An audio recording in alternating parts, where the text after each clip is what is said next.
Hello and welcome to Teachings in Education with your favorite special education teacher, Frank Avella. This video will cover everything you would ever need to know about special education. This video is intended for parents, general education teachers, special education teachers, and even students. We'll begin with a brief overview of special education. Special ed is intended to educate students in a way that addresses their specific needs. So what is the purpose? It should build upon and enhance a student's strengths, but also identify their weaknesses, say mathematics, and provide supports for that specific weakness to help them succeed in those areas. The history of special education was a long journey, beginning where disabled children were excluded from education and placed in institution-like schools, to now where children are protected by law. A large number of special education students feel a stigma from being labeled. Unfortunately, that label causes these students to feel shame and resent the school system in general. This label also leads teachers into the soft bigotry of low expectations. Teachers feel sorry for these students and don't expect them to be able to succeed. And wrongly so, they dumb down their teaching. Next, how do students become eligible for special education services? Well, it starts with a referral. In fact, schools have an obligation to, quote, find children with disabilities. The referral leads to a comprehensive evaluation using psychometric tests. Licensed school personnel carry out these tests and interpret their results. An IEP team is formed and they make the determination of eligibility. The determination is measured by 2 criteria points. First, the child must fall into one of the 14 identified disabled categories. Second, the disability must be adverse to the child's education. If criteria is met, an IEP is written. The IEP must be followed by teachers and school personnel. Annual meetings must take place as well. Moving on to the least restrictive environment, LRE. The LRE describes a cascade of services for students, and that basically describes the various educational settings that special education students are placed in. The least restrictive environment is one where special education students spend most of their time with non-disabled peers, meaning a general education classroom. A more restrictive environment is one where students spend part of their day in special education classes and the other part of their time in the general education classes. Getting more restrictive is having students spending their entire day in special education classes. A further restrictive environment is to place students in an all special education school, where they don't get any time with non-disabled peers. Lastly, we have a homebound or residential setting. Students are further isolated and kept from non-disabled peers. This setting is considered the most restrictive of all settings mentioned here. Now, we're going to move on to the Individualized Education Plan, the IEP. Students that are classified as having a disability are given an IEP, which is a legal document to be enforced. The first component of an IEP is a statement of services, which details the types of services the child will receive. The rationale aligns with the statement of services. IEPs must have both short-term and long-term goals. The goals must be measurable and as specific as possible.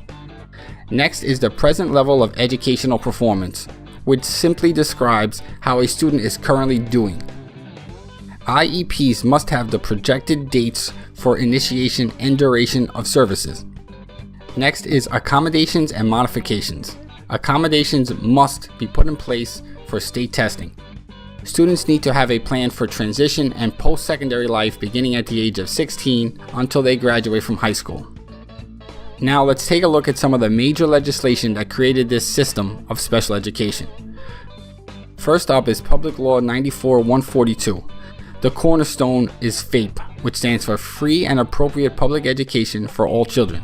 Next, it makes improvements to Public Law 94-142 in terms of research and technology for special education. The law also brings to attention bilingual education. Next up is No Child Left Behind. This act is best known for school choice and giving options to students that attend schools that do not meet their annual yearly progress. Continuing with the Individuals with Disabilities Education Improvement Act, this law ensures equity and accountability for special needs students. It addresses response to intervention, RTI, and lastly, ESSA gives more power to the states in terms of choosing their standards. It also retains some policies of standardized testings from No Child Left Behind. On to classroom instruction. And the first topic is modifications. Modifications are a change to the content or learning goal for a student. The first example is to allow alternative reading books and materials for special ed students. The books may be tailored to their interest and based on their reading level. You can provide opportunities to retake quizzes. A more common modification may be allowing students to make corrections on problems that they previously got wrong. The next example is to provide word banks on their exams. This would of course be for fill-in type questions. Some teachers reduce the number of questions on their tests for special education students. These are modifications that general education students would not receive. Next are accommodations. Accommodations are a change in the way a student can access content or tests.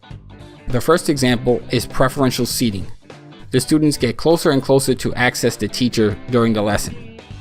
If students have trouble accessing material through writing, you can use books on tape. Students can get extended time during testing. They can have longer duration of access to questions and test content. Some teachers use accommodations that go as far as to allow for open notebooks during testing. Next, we move on to some actual teaching strategies for special education students.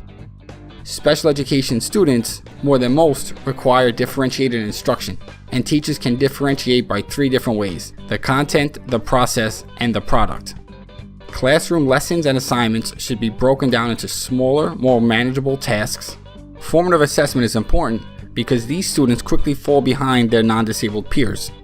Graphic organizers will specifically help by outlining connections between concepts and ideas. Teachers should use questioning techniques to keep students engaged and help expand on their existing knowledge. Problem-solving strategies will help close the existing achievement gaps found in their standardized test scores. Help these students out by sending reminders time and time again, and use technology to do it. And lastly, build cognitive rigor through lesson objectives to develop the necessary critical thinking skills. Next, the classroom environment.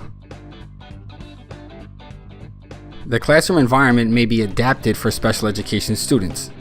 One way is to limit visual distractions. This includes bright, dazzling posters, models, and figures. Teachers should create and enforce speaker rules. This will limit the amount of interruptions that occur. For special needs students that quickly forget, labels can really come in handy for classroom supplies. Teachers should also provide class schedules for further organization. Relaxing music will often help settle down a rambunctious classroom of students. Teachers need to instill protocols for actions such as going to the bathroom, sharpening pencils, and much more. Students should have proper lighting so they can see the board and their assignments. And special needs students must take preference in the seating arrangement. Next is behavior intervention strategies. Special educators of today are becoming more and more familiar with applied behavior analysis as a scientific approach to behavior management.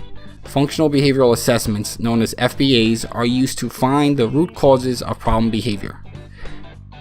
Behavior intervention plans are created using data from FBAs along with data from ABC charts, meaning antecedent, behavior, and consequence. Many special education schools are incorporating positive behavior intervention and support systems. Positive student behavior can earn them privileges and cash in tokens for rewards. The next section is assistive technology. Assistive technology does not include medical devices that are surgically implanted or the replacement of the device. Examples of AT include specialized wheelchairs, switches and controls, various apps, pencil grips, on-off voice activation, calculators, and much more. Assistive technology should lead to an increase in productivity, performance, and learning. It should also be used for vision, hearing, memory, and much more. Now let's take a look at curriculum. Special education students in particular benefit from emergent curriculum, which are projects and activities that have been inspired by student interest. Similarly, there is functional curriculum, which focuses on basic living skills along with vocational skills. Just because these students are special needs doesn't mean they shouldn't be challenged with higher order thinking skills. The curriculum should reflect that. Special education students usually require a slower pace of curriculum delivery as compared to general education students. And lastly, cooperative learning can be used as a way to foster soft skills for special needs students. Now, onto the inclusion movement. The inclusion movement is the belief that students with disabilities belong in the general education classroom. This movement is based on an idea that there are no excuses to leaving special needs students out of the general education classroom. The school just needs to find a way to make it work. And one way to make it work is by providing supports for the student. The supports are designed to help students reach the ultimate goal of a diploma. And if it isn't working, schools create alternative paths to get a diploma. On to families of special needs students. Educators should look to build relationships with families of special needs students. The first step towards building a relationship with families is to create a safe and supportive environment. Basically, the school needs to do its job first. Educators should be professional in their meetings with their families. Families are going to have their concerns, and it's up to the educators to explore these concerns. Educators also have a duty to inform parents of their rights. Many schools today hand out advocacy pamphlets. Thank you for staying with me. Don't forget to like, share, and subscribe to this channel. Please check the description links below for resources